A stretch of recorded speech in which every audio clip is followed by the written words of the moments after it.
Before we get into the video, just look at this. Doesn't this look so clean? I replicated part of the Cyberpunk Edgerunner intro for my new stream layout, and it looks awesome. Using a virtual cable, I can even play the original opening music on Twitch. Like, look at it. This is sick, right? Anyways, come see it for yourself. I'm doing a Vtuber debut October 21st on Twitch, and this is my new starting soon screen.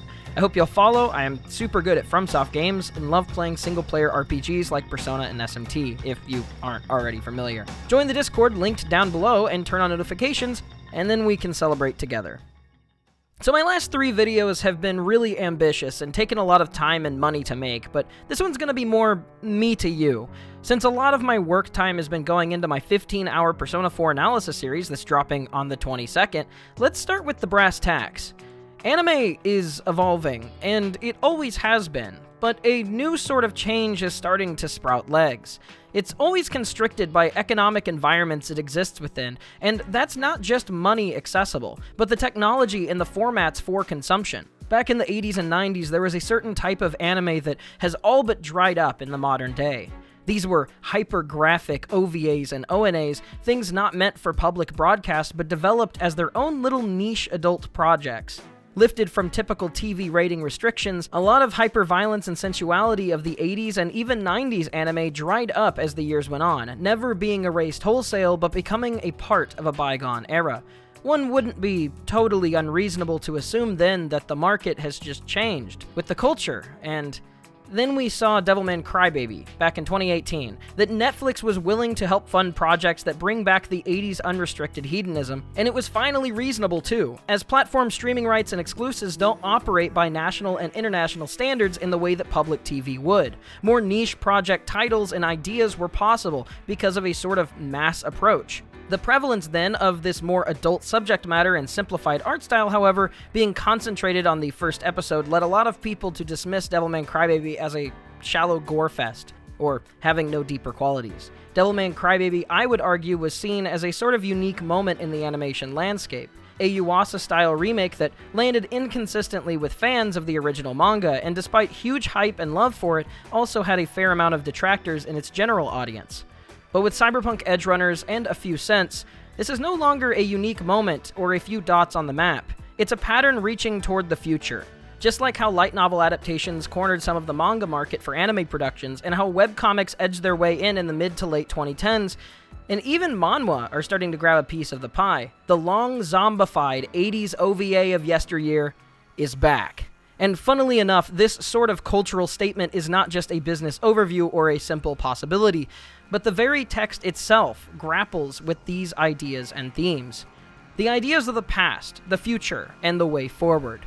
Today I want to talk about one of the best anime I've seen in recent years, Cyberpunk Edgerunners, the tie-in that critically surpassed its own game, that every other YouTuber and their mom has already covered before I have. Spoilers, obviously.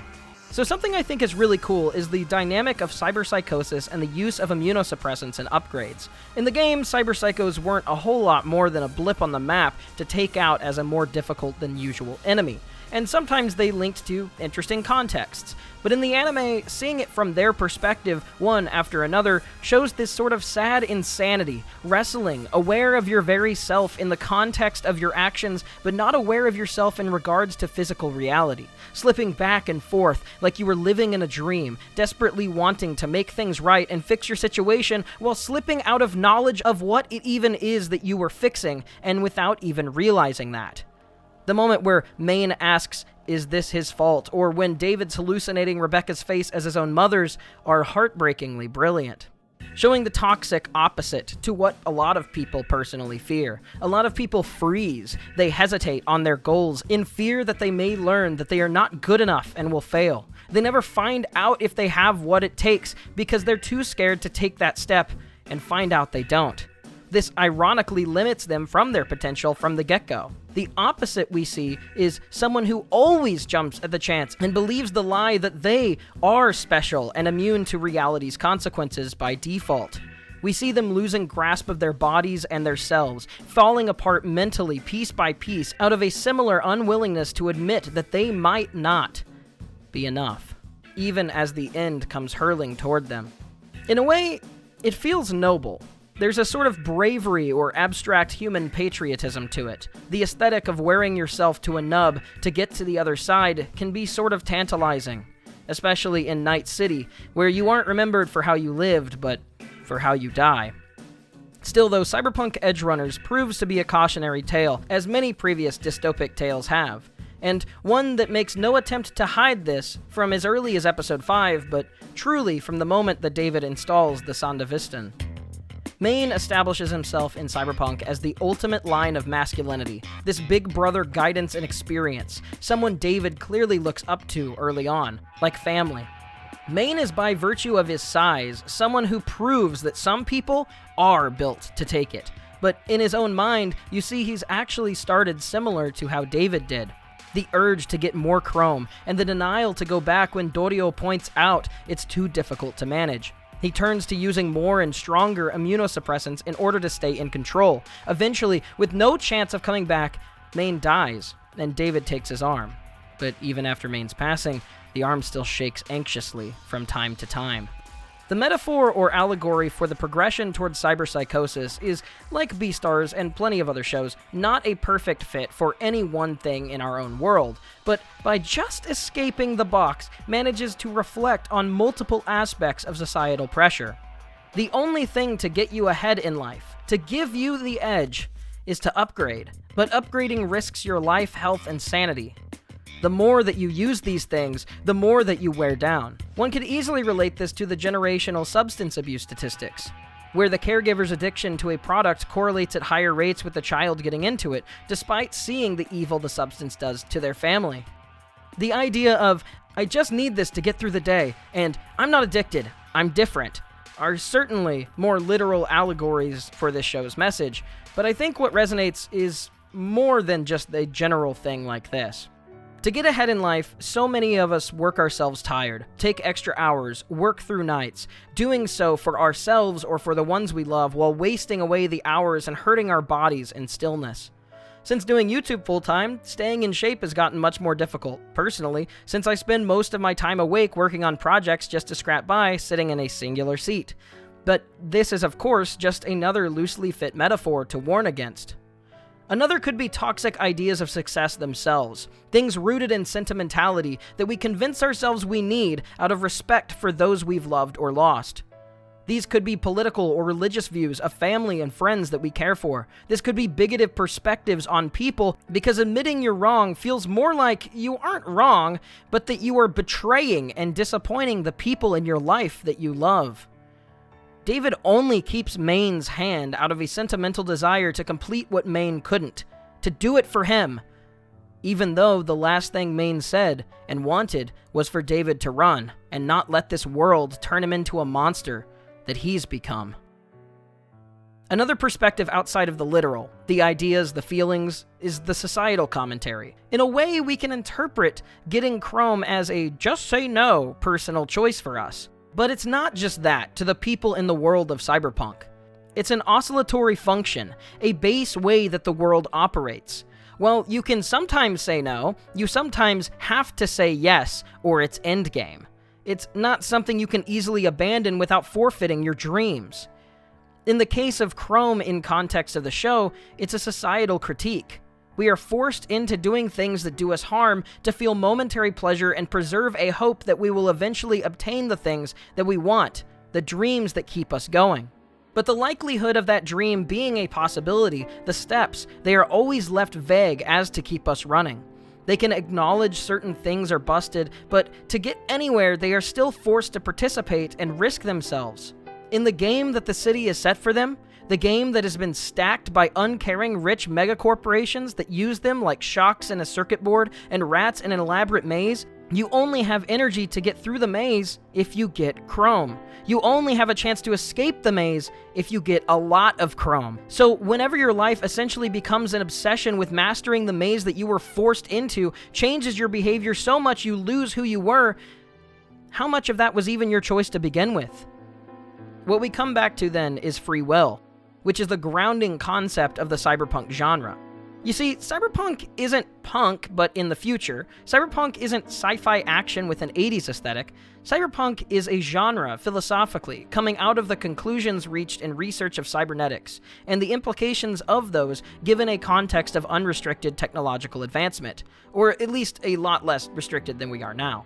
Cybernetics are essentially infinitely self-checking and analog regulators. They are mechanisms and loops that observe things and act accordingly.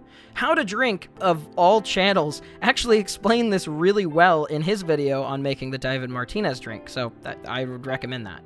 An idea of one of those regulators he gives in his video is the AC system. It senses the temperature of a house, then adjusts for it.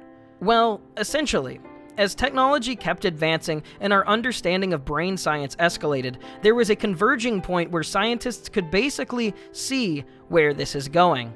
That is, we are a system of infinite cybernetic loops operating in reaction to each other loop in our environment. A flesh machine.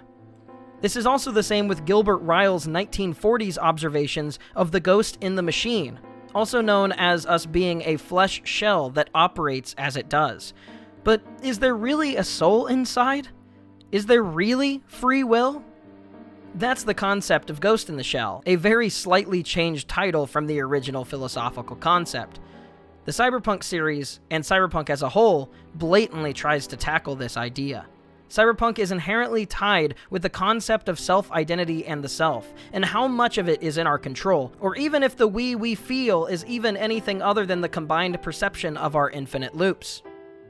That's Cyberpunk, baby! So let's look at the social analysis of the rat in the maze, or the shock in the circuit board, and whenever you come back to this now, you can see, are we, in all of our loops, just a concentrated loop for something greater? That is, all of society's function. Is it a functional system, and is it something we can ever escape, no matter what route or decision we make? After all, we will always be contributing within the possible reasonable variables, regardless of our decisions. We see each of the main cast get picked off as we go on, but in all these cases, they were never the exception to the rule. Kiwi's death of betrayal has probably played out 1,000,000 times before. Maine and David demonstrate the constant cycle of those ends through insanity and cyberpsychosis, and even David's grand act against Arasaka to save Lucy is something that plenty of other people have done pretty similarly, and nothing has changed. With exception of stories, legends, and your name on a crappy drink. The loops and systems and free will, the system we were forced into. What if the match was rigged from the start? What if we were never in control when we thought we were playing?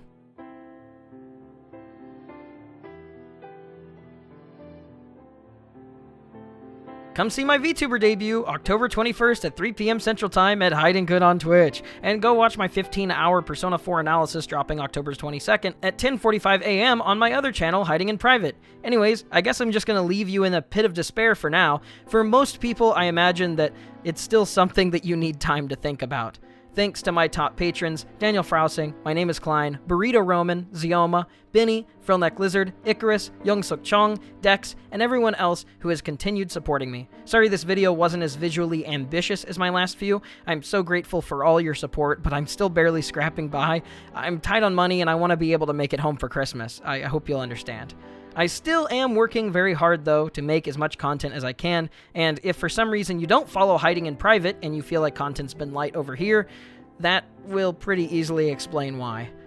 You really should subscribe to that channel. See ya.